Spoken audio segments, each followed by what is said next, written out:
Good afternoon, and thank you for being here today. Today from the Department of Public Health, I have Dr. Cantor, and you're familiar with him. But we also have Dr. Amanda Logue, who is the Senior Vice President and CMO of Lafayette General Hospital, and Dr. Henry Kaufman, who is the CMO of Our Lady of the Lourdes in Lafayette. Dr. Logue and Dr. Kaufman represent the two biggest health systems of the Acadiana region, and they're each going to speak to you in a few moments about what they're seeing in their hospitals. You all undoubtedly are aware that we posted some big numbers yesterday, and unfortunately the numbers today are not much better.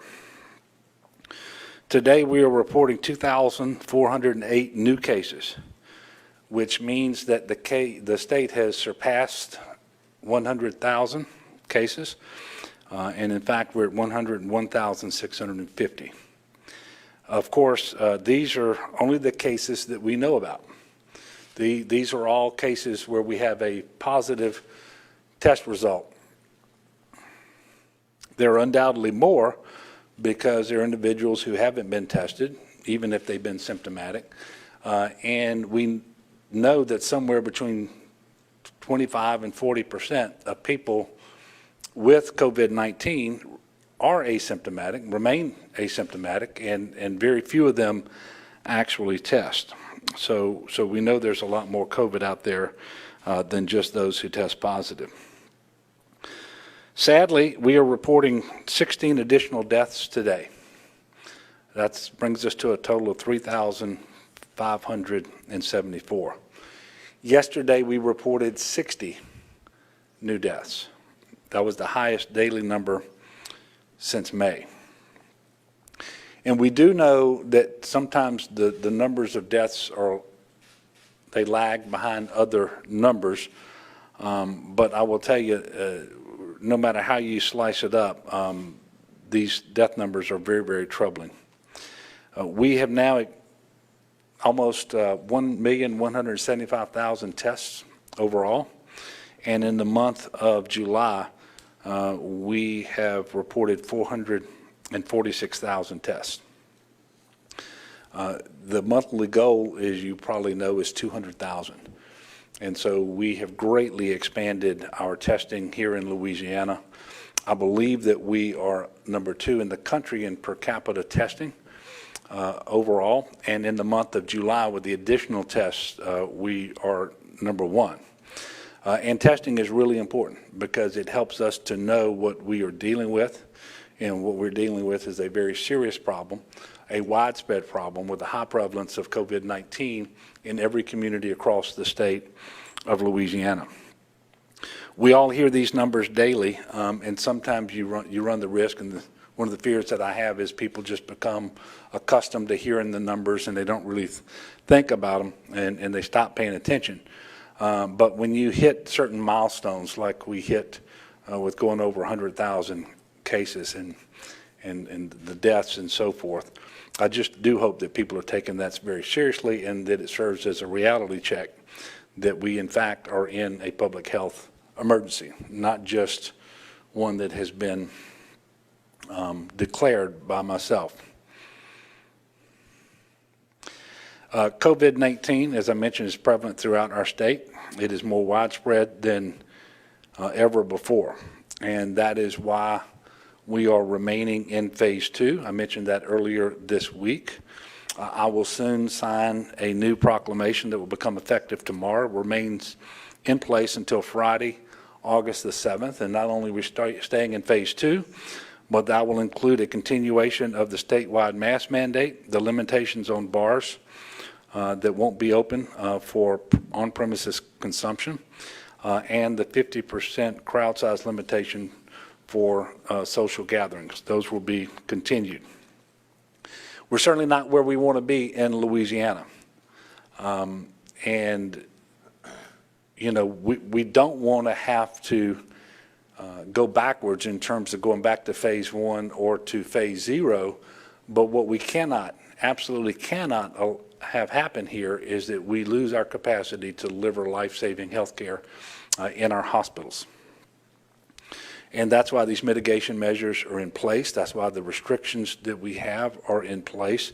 And we have every reason to believe, based on experiences in other countries and modeling done here in Louisiana, that if we can get universal compliance with masking or other face coverings, social distancing, washing your hands, staying home when you're sick, just cut down on your travel, stay home more often, and so forth, that we can actually flatten the curve, get back on top of the numbers without having to go back into phase 1 or to phase 0.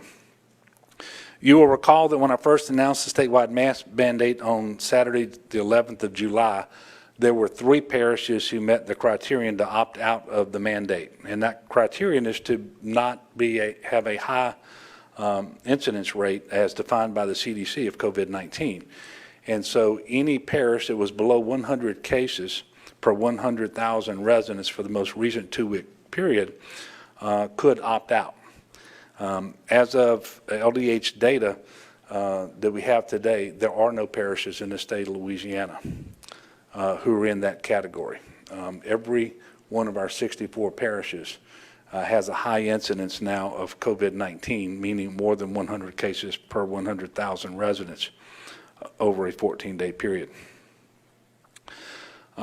What worries me most is the toll that the latest resurgence has taken on our capacity to deliver health care, and the impact that that's having on our healthcare professionals, our doctors and nurses and respiratory therapists, and all the way down to EMTs and paramedics and everybody in between, all of whom have performed heroically now for many, many months. And this resurgence is taking a toll on our hospitals and on those individuals.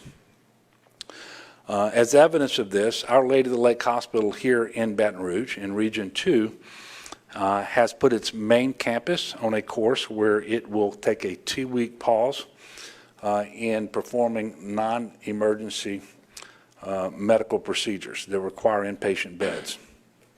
And that's to make sure that it has the beds that it will need for COVID-19 patients. And not just the beds, so that it will have the staff. And there are hospitals all across the state of Louisiana who are making these decisions, and I think you're going to hear more about that in just a moment. Hospitalizations are increasing all across the state of Louisiana. There's not a single one of our 9 regions where they're decreasing, but we are especially concerned today about regions 4, 5, and 6. 4 is the Lafayette area, 5 is the Lake Charles area, and 6 is the central Louisiana area around Alexandria. That is why we have the doctors here who are going to talk to you in just a moment. But because you've heard me and you've heard Dr. Cantor and you've heard Dr. BU, but we're concerned enough about what we're seeing. We've asked the chief medical officers of the 2 biggest health systems in Acadiana to come and explain what they're seeing on the ground at their hospitals. And so at this time, I'm going to ask them to come up and deliver their remarks, and we're going to start with Dr. Loeb, and then Dr. Kaufman will come up after that, and they will be available for questions as well.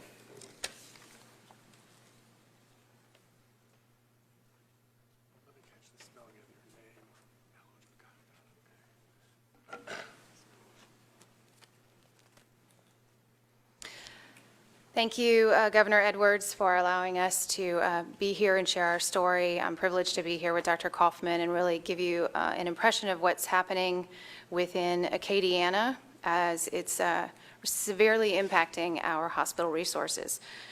Lafayette General Health is the largest healthcare provider in Region 4. We're very accustomed to taking care of community patients throughout Acadiana, bringing them in, having them in our system, taking transfers. But with the volume that we're seeing of COVID-19 cases, we are not able to do that as routinely as we would like. It's become a real challenge for us to take care of even our own community, let alone expand our services outside. We are actively taking care of the patients and surging as we need to, but we're quickly running out of space. In the last month, we've had to transfer patients out of our health system to Rapides, Baton Rouge, North Louisiana, even as far as Mississippi, as we didn't have any space to take care of them. Not only that, but in the month of July only, we've had to decline 87% of the requests of transfers into our health system. That's not normal for us. We are happy to take care of anybody that needs a higher level of care and come into our health system, but we have not had the capability to have space for them. That being said, I want to be sure that if anybody needs emergency care, you need to come to the emergency room. We will take care of you. We will stabilize you. We will do everything that is needed that is medically necessary for you. So I don't want anybody to be afraid that they can't come seek medical services because the hospital is too full. We are dedicated to taking care of you if you need us. At our main campus, which is our largest hospital, Lafayette General Medical Center, 1/2 of our ICU currently and 1/3 of our non-ICU beds have patients that are fighting COVID-19 currently. On May 27th, for a little perspective, we had 15 COVID-19 patients at LGMC, and yesterday morning we had 105. In our whole five acute hospital system, we have had 143 COVID patients. That number was only 20 just 6 weeks ago. So we are certainly seeing a rapid increase in community spread of COVID, but what that leads to is hospitalizations that follow the community spread. And that is part of our plea to Acadiana today and elsewhere, is to understand the impact of widespread community outbreaks leads to impacts into the health system. Governor Edwards mentioned the deferring of elective surgeries. We are absolutely moving elective surgeries that we do not have the capacity for off of our main campus and canceling some altogether. This is the last thing we want to do at this time frame because we had to do this back in April. And so some of those patients are still waiting for surgery to get done now, and we are unfortunately having to put them off again. We will do all emergency surgeries that are necessary. We certainly have the capacity for that, and we'll continue that. But our hospitals are full, and our ICU is full. Some of our beds are unfortunately closed because of illnesses to our staff. So we've had we don't have enough nurses to staff all of our beds right now. We are so thankful for the dedication that our nurses and our doctors and all of the bedside team is putting towards taking care of these patients, but the level of intensity at which they're working right now, we know is not going to be sustained. So we have to be able to give them a break. They have been wonderful, and we know they are very tired, and some of them are getting sick as well, too. COVID-19 has not replaced the typical volume of patients that we have: heart attacks, strokes, car accidents, emergency surgeries. All of that volume continues in the community, and we want to take care of that. But when you add on this level of volume of COVID on top of that, it's really unsustainable for us. We can, under normal circumstances, absolutely take care of both types of patients: patients that need our help from a COVID illness or from the typical emergency and medical procedures that they need, but not when we have surges to this degree. The only way to really prevent these recurring surges that are happening is to truly flatten the curve once and for all. So I'm really here to urge everyone in Acadiana and elsewhere in the state, you need to follow the guidelines that we have asked: washing your hands, physically distancing from one another 6 feet or more away, avoiding large crowds, and of course, wearing your mask when you leave the house. And especially if you're over the age of 65 or have chronic illnesses such as hypertension, diabetes, chronic kidney disease, or immunosuppression, you need to be especially careful and consider staying home if you don't have to be out. A COVID-19 unit is really not where you want to be, and we don't want to have to admit any other people there. So I urge you once again, just please do your part to flatten the curve. It's time for us to really understand that it's impacting COVID patients, but it's also impacting everybody else who wants to seek care in Acadiana, and we want to continue to be there for them. Thank you. Excuse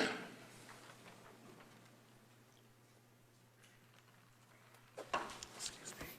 Let me see how to spell your name. Thank you, Governor Edwards. I would echo Amanda Logue's sentiments.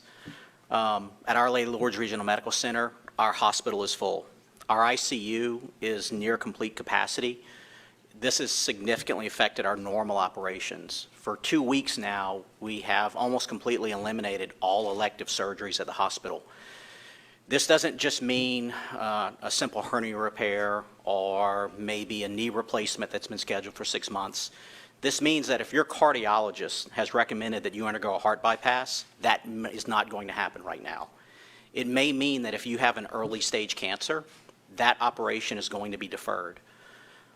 My other hat, my other job that I wear when I'm not in my administrative role as Chief Medical Officer is as a surgical oncologist administering to the people in our community. I am still dealing with the aftermath of people presenting with later stages of disease during our first wave of COVID cases where we had to delay elective surgeries to make room for our COVID patients. People were presenting with later stages of disease. I have women who weren't able to get their mammogram during the first wave and finally were able to get it and likely presented with a later stage of disease than they would have otherwise. In talking to my breast radiology colleagues, because of the changes that have occurred, we have hundreds, if not thousands, of women in the community who haven't been able to yet get their mammograms. I worry that there's a hidden impact of this disease on our citizens in our community, completely unrelated to COVID, that we haven't yet fully appreciated. It is a real and present danger, not only because of the primary effects of COVID and becoming sick, but also because of the secondary effects and how it affects our hospitals and our community. Our physicians and our team members on the front line are doing an amazing job. They're getting up every day. They know they're going to have to go into a COVID unit. They're going to have to put on full PPE all day long. They're going to be uncomfortable. They're going to subject themselves and when they get home, potentially their families at risk. They're tired. They were tired from the first wave and maybe not completely recovered when we've seen this second wave with over a 300% increase in the number of cases that we saw with our first wave in Acadiana. It's a very real problem. Burnout of our team members is a real problem. Fatigue is an issue.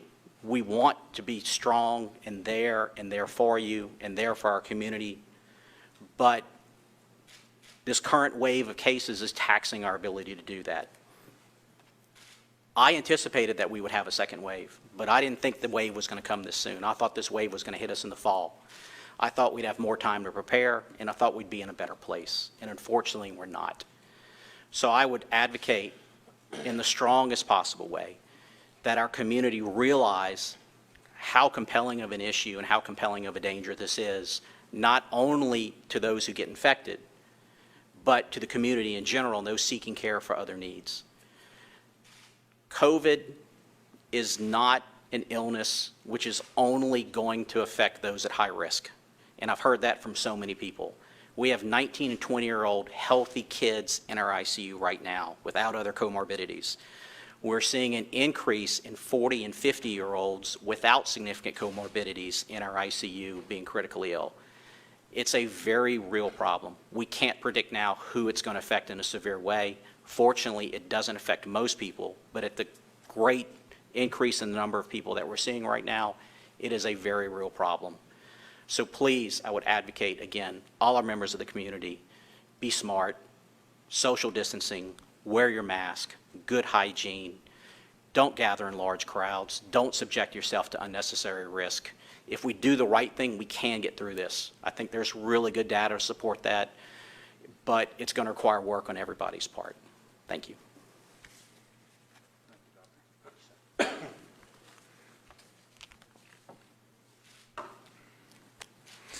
So thank you, Dr. Logan, Dr. Kaufman, and we appreciate you being here today. We appreciate your tireless efforts and that of all the healthcare workers around the state, all of whom are absolute heroes in our eyes. We're grateful for the work that you all do every day. I think this is a good time to let folks know, here in Baton Rouge especially, we've got a new surge testing site in downtown Baton Rouge at the Welcome Center here in the Capitol area. It is free. It's open today. It'll be open tomorrow, and it'll be open on Monday, the 27th, from 7:30 to 5:30 p.m. I especially encourage people who work downtown, including all of our state workers, to take advantage of this convenient testing opportunity. And I will remind you that you can test whether you have symptoms or not, whether you've been in contact with someone who has COVID-19 or not. I took advantage of this opportunity today on my way back to the Capitol from GOSEP. I can tell you it was easy, it was quick, and I appreciate everyone working to make this service available, from our public health employees and the Louisiana National Guard to our private sector healthcare partners. And I also appreciate the partners we have on the White House Coronavirus Task Force. They were the ones who put this surge testing in Louisiana at a time when they were only putting it in 3 states, Texas, Florida, and Louisiana. And we are working now to establish an additional surge testing site in the New Orleans area, and I hope to have more information to you all on that in the very near future. You can pre-register, it's not necessary, but you can pre-register for a test at these surge sites, and you go to doineedacovid19test.com, doineedacovid19test.com. I just want to take a moment and do something that I really shouldn't have to do, but I think it's imperative. Unfortunately, it appears that there's a deliberate misinformation campaign claiming that the state's inflating cases by counting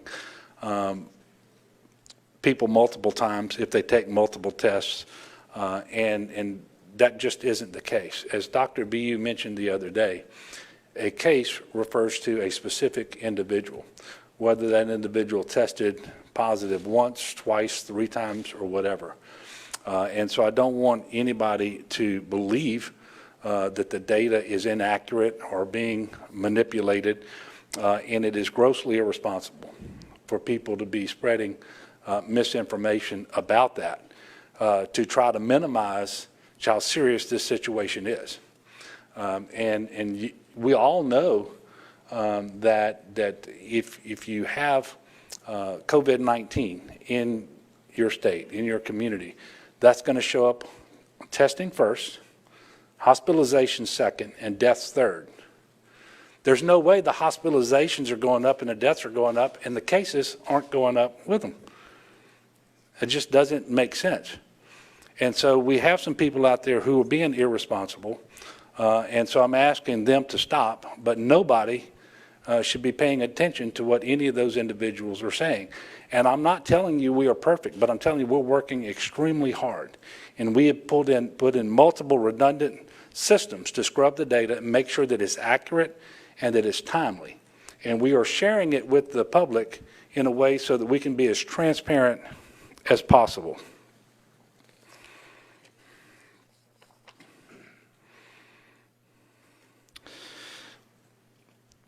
I am encouraged today.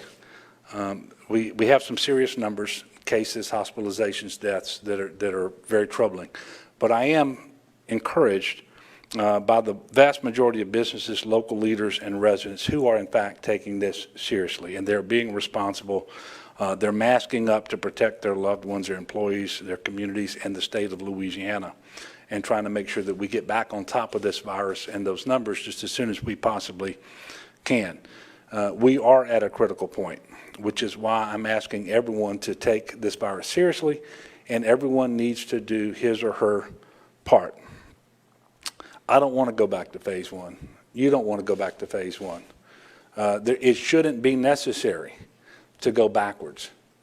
But the only thing that's going to keep us from doing that is have everybody wear a mask when you're outside your home. It's a small price to pay.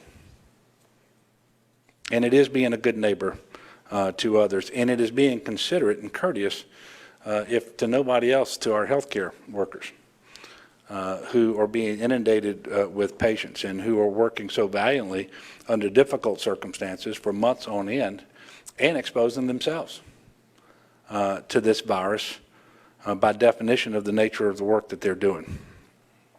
There's some other things that you can do that would be very helpful. Remember that there is not a safer place for you than at home. When you go out, do it as infrequently as necessary. And I've said this before, but you don't need to go to the grocery store 3 times a week. Go once. And when you go, you don't need to bring the entire family. If everybody will just take these common sense steps, then the interaction, the contact between people will be decreased. And obviously, that is how the virus spreads. And if when you do go out, you practice social distancing, you're masking, you're washing your hands frequently, and certainly you never go out when you're sick, and you never go to work when you're sick. We're going to turn this around, and I'm optimistic that we're going to do that. Final word about the weather before I take questions. We are continuing to closely watch the tropics. You know, we're in hurricane season.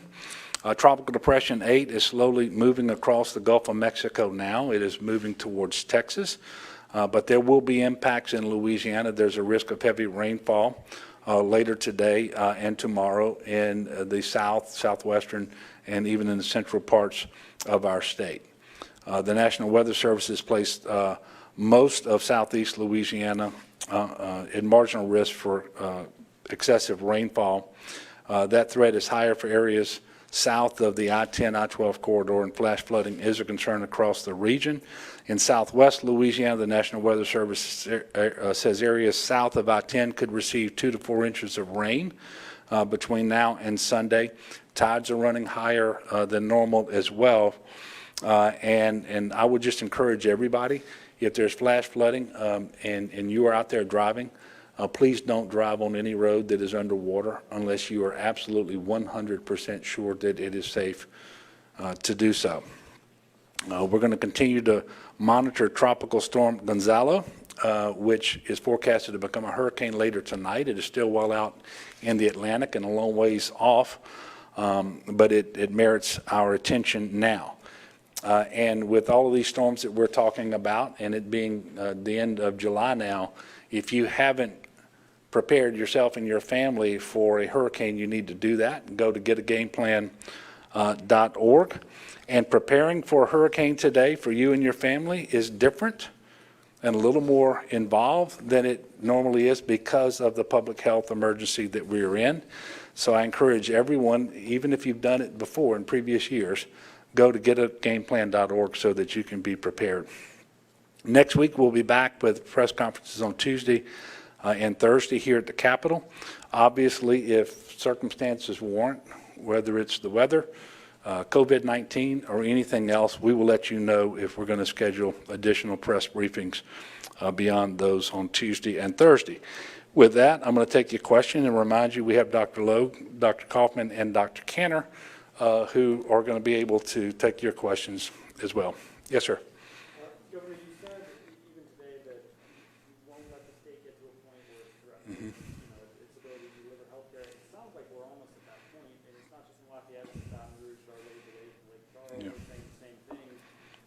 Early on in the pandemic, when it appeared we were getting to this point, you spent hundreds of millions of dollars to build the Memorial Convention Center and reached out for ventilators and stuff. I know we have enough ventilators now, but what's the plan if we run out of space? Is it just to ship patients to Memorial, or is there another plan in place to deal with this surge if the trend's going to turn around? Well, first of all, we're going to make sure that that doesn't happen, that we don't have the capacity to deliver health care.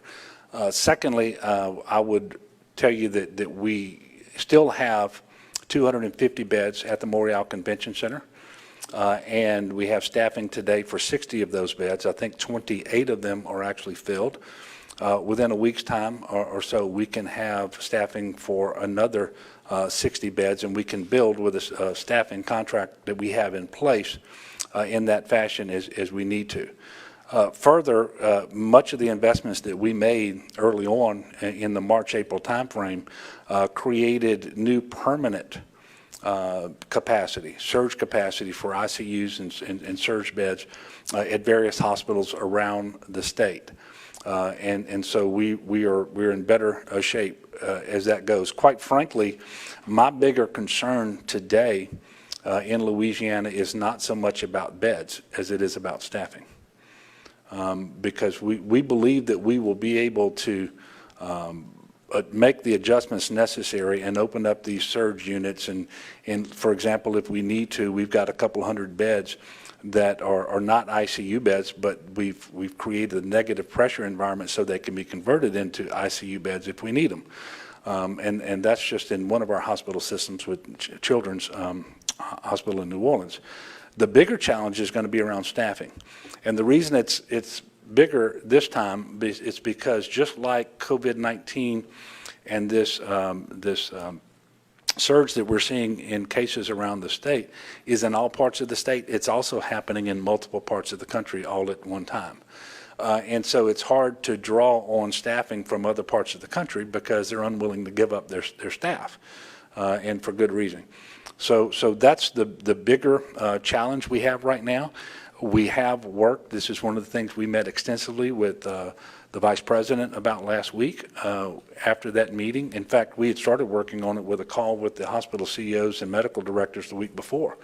And before the Vice President ever came, we were meeting with the hospitals trying to figure out how much staffing we should request. We met with the Vice President about that. He encouraged us to get the request in through FEMA. We have done that.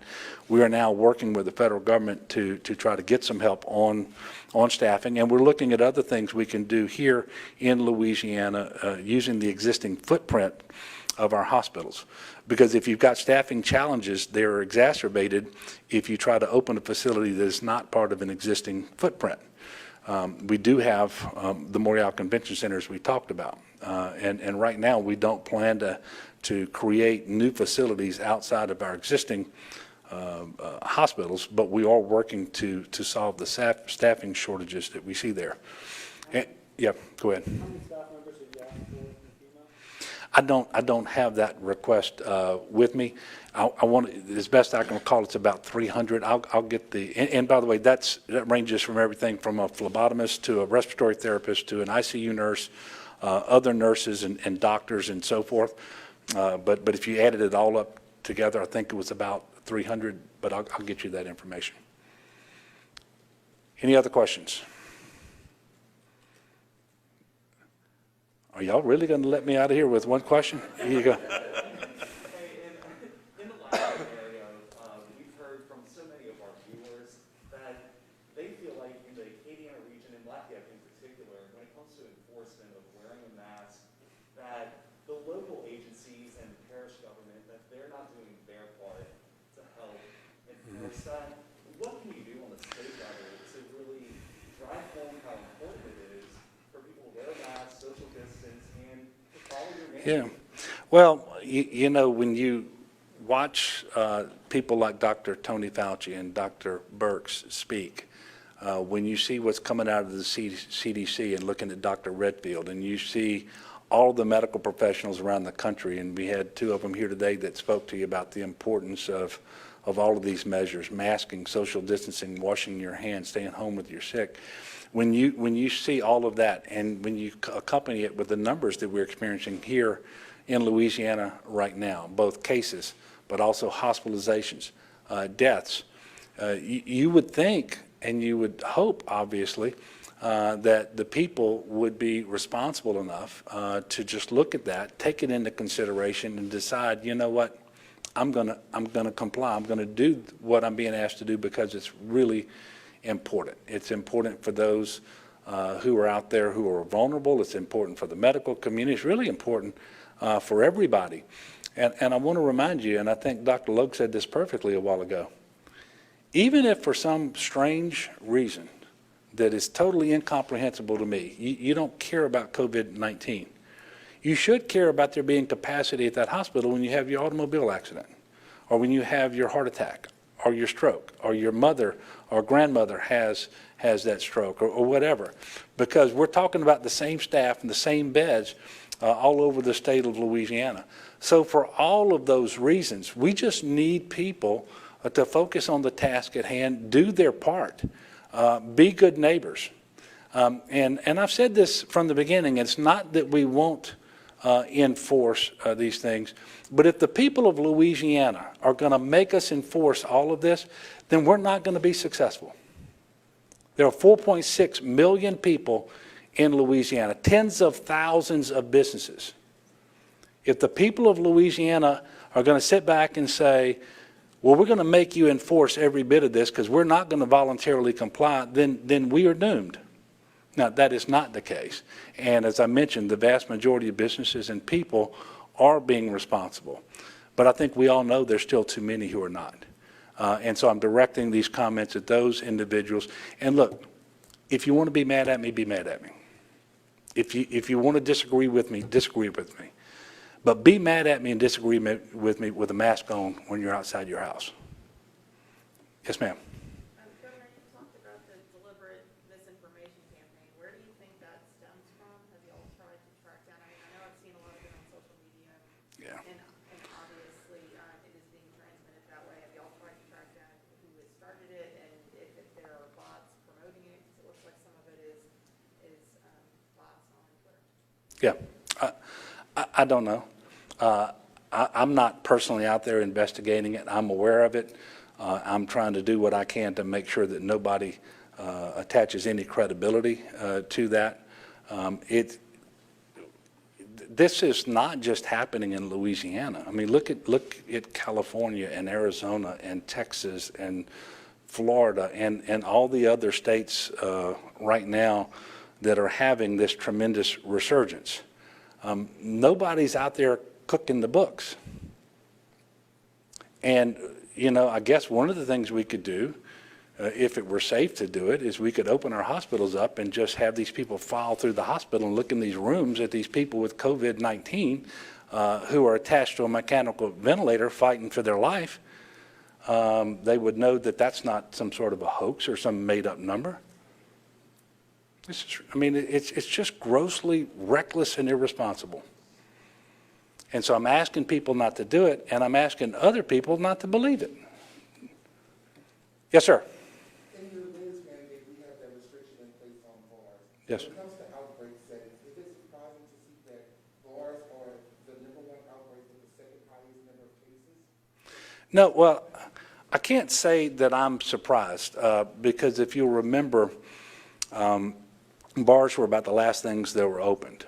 And that's because we knew that the environment of a bar it's just very difficult to operate safely. And just the nature of what people do in bars. Unlike a restaurant where you might be intending to be there for 30 minutes, 45 minutes, for an hour, grab a meal, and leave, many people go to the bar intending to be there for several hours.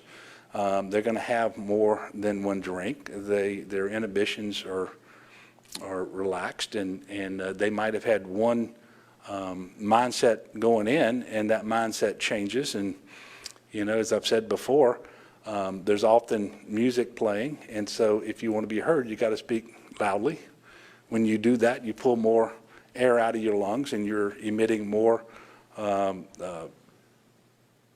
COVID-19 particles if you happen to have COVID-19.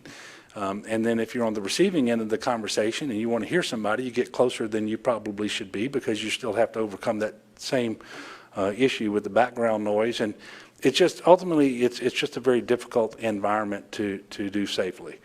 You know, we were hopeful that with the restrictions we put in place that made them operate at reduced capacity and telling the individuals had to remain seated and so forth. But it just, for the vast majority of bars out there, it just proved to be too much. And so that's why they're closed again. And by the way, that's not just here in Louisiana. That's a White House Coronavirus Task Force recommendation for our state and other states because they are seeing the same thing. And it's not just in the United States of America either. It's all over the world. You can remember right after South Korea came out of their lockdown, within a couple of weeks, they had to shut every bar in Seoul down because they had a very similar experience. Yes, sir. I have a question for either one of the Lafayette. Well, whichever one of you feeling really good, come on up and answer the question. Yeah, Dr. Kaufman would be great. I'm wondering if you can talk about, so it seems like the staffing issue is really what, when you talk about healthcare capacity right now, I'm wondering if the Memorial Convention Center is a viable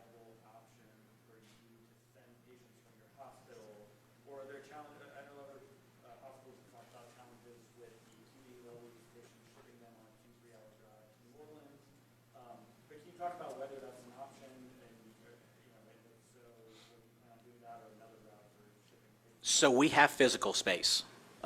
We have beds that are used during the day traditionally for outpatient surgeries, taking those patients in, seeing them. Those can be converted into hospital rooms. We have beds that are traditionally used for other purposes that we've now converted to rooms. What our problem is as we're seeing an increasing number of transmissible cases in the community, we're seeing our nurses get infected from community spread. Our nurses, our CNAs, our care providers, and some of our physicians. When a nurse becomes infected, the quickest she or he is going to return to work is about 10 days. And on average, it's a little bit longer than that. As a result, there's a huge pool of nurses that we have out right now. That puts a strain on the nurses that are currently there. It puts a strain on staffing in the hospital. And the one thing that is actively going on during the day is looking at where the patients are, what our staffing for our next shift is, and how we're going to accommodate that. So far, it's working out. The patients, our nurses, our team members are tired. The problem is not having physical space, like needing somewhere like the Memorial Convention Center necessarily. It's having enough people in our community to staff those beds to keep our nurses healthy. One way that you keep from getting COVID is that you stay active and healthy and take care of yourself, and that you're well rested and that your immune system's working well. The nurses and the physicians and our staff members taking care of these people are tired, and they're not taking as good a care of themselves as they need, and that's a vicious cycle. And so to reiterate, the physical space is there. The problem is staffing. Everybody's looking for staff right now. We're not quite at the point of reaching out to non-traditional areas for staffing, but it's at least been discussed and talked about calling in maybe some of our retired nurses, maybe some of our nurses who have gone on to other careers who still hold their nursing license. And in fact, I would take the opportunity and say, if there are nurses out there who still hold their license and want to help, I promise you your community hospital could use your help right now, and they'd be more than happy to have you. And your colleagues would be more than happy to have you as well. Yes, sir. I know, the governor had mentioned how, this is such a nationwide problem, so it would be a challenge to pull nurses from other states, but do you foresee that being an option for you all at Our Lady of Lourdes or even Lafayette General Health to reach out to try and attract some people from out of state to help out? Right. So one of the first things that we've all done is contact local staffing agencies, which is a traditional way of flexing up your staffing in the hospital. There just aren't a lot of people available right now. Everybody who's employable is employed. Everybody across the country is seeking using nursing right now. So there haven't been many stones that have been unturned in regards to how do we build up that nursing pool. And so, yes, we have considered all those.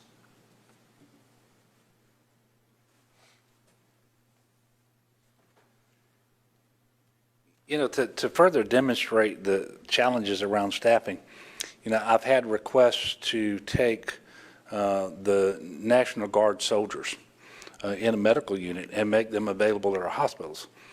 But guess where our nurses who are National Guard soldiers work? They work in our hospitals. So I would be pulling them from some hospitals to send them somewhere else when we have problems around the state.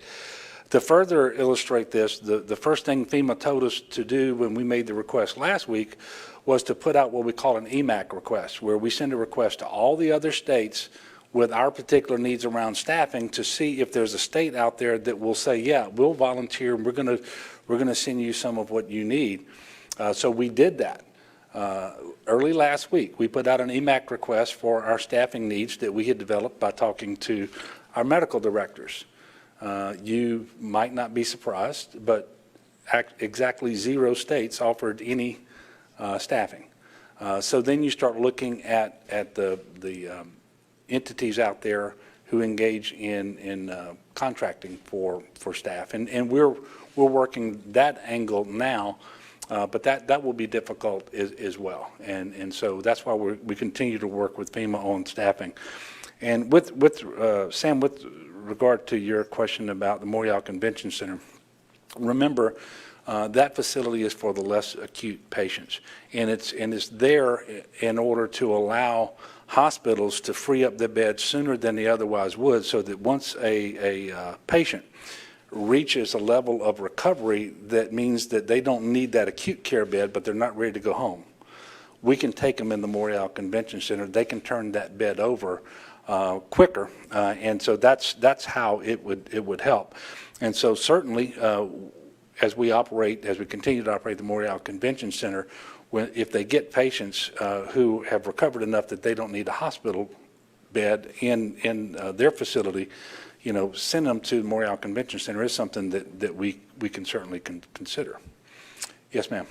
Governor, with the testing shortage issue, in terms of the turnaround time. It's not, I want to just be clear, because I know you just said about a testing shortage.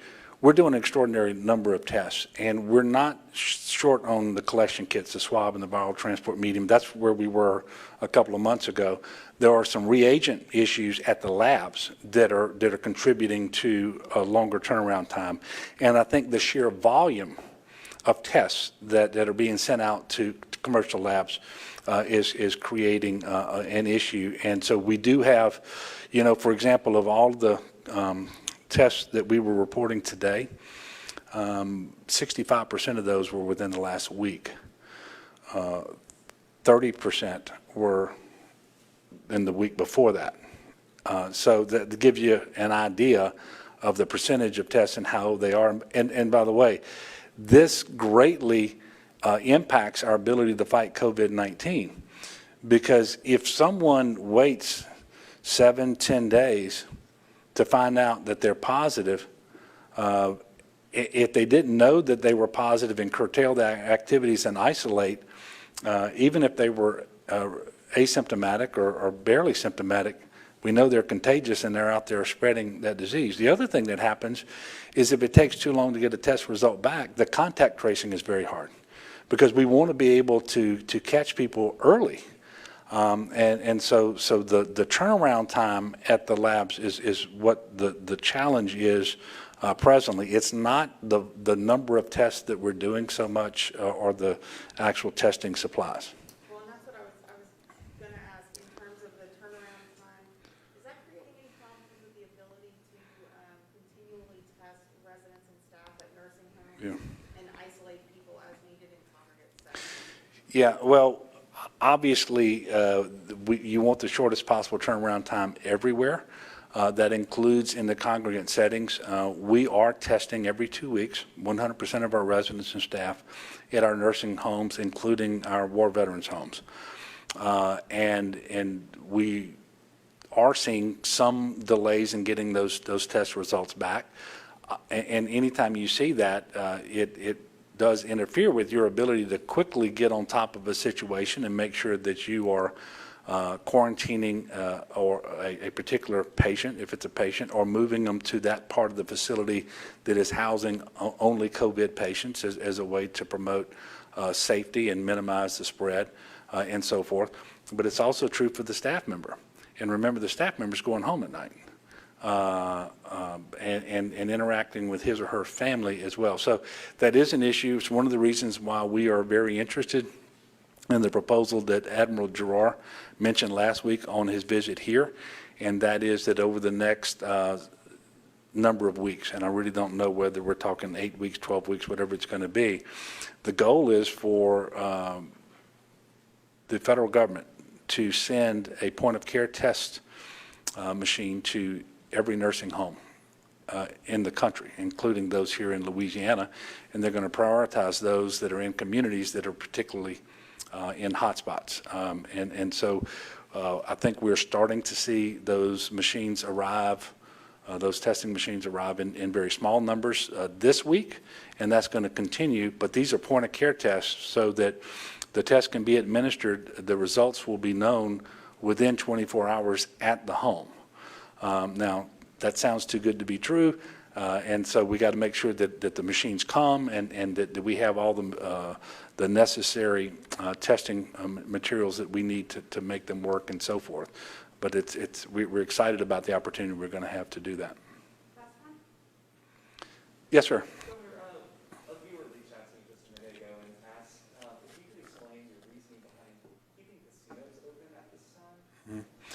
Yes, so we have, I'm not going to tell you we haven't experienced any issues at casinos, but I can tell you that overall, they have been few in number and much more easily remedied because you only have a very small number of them operating. Secondly, it's the most regulated business environment in the state of Louisiana. And so when you go in there and you tell them, look, you're not supposed to have these two machines, gaming stations operating simultaneously if they're contiguous to one another, as soon as you point those things out, the corrections get made. And we know that they have been very responsive to any remedial measures that we tell them that they need to take and so forth. And so that's why they are open. We believe that they can safely operate at the levels of occupancy and gaming positions that we have prescribed, and with all of the different precautionary measures that they are taking, many of which were required of them. Others, they've stepped up and said, we're going to go beyond that and actually do more. So that's why they are open. We want as much of our economy open as possible, consistent with public safety and the health of our people. So where we can operate a business safely, we want to do that. And I will just tell you that under the limitations and restrictions, the protocols we have in place with casinos, they can operate safely. Thank you very much again for covering this afternoon. I do want to encourage the people of Louisiana. I want to remind you, we've been in a very bad place before with COVID-19. We're in a very difficult place now. But we flattened the curve once before. We can do it again. And we can do it without going back to a shelter at home. We can do it without going back to phase one. But it really is going to take everybody. And so if you want as many businesses open as possible, with as few restrictions as possible, if you want as many employees back at work as possible and be free to go out and shop, that day will come sooner. And there will be less cases, less hospitalizations, and less deaths between now and then, if we will all do our part. And so again, I'm encouraging you, please wear your mask. Social distance. Make sure you stay home when you're sick. Wash your hands frequently. All of those things. And please watch out for those out there who are the most vulnerable. And for everyone, the safest place to be is at home. And for those who are most vulnerable to this disease, that is especially true. And let's remember to lift one another up in prayer. Let's be thankful for the blessings we have, and sometimes it's hard to do that when you're so focused on the challenges that you see in front of you, and it's hard to lose sight of the blessings. But we had a couple doctors here today to speak that represent the entire medical community, and they certainly have been a blessing to us here in Louisiana and will continue to be. So let's, if nothing else, be thankful for them. And I will see you back here on Tuesday.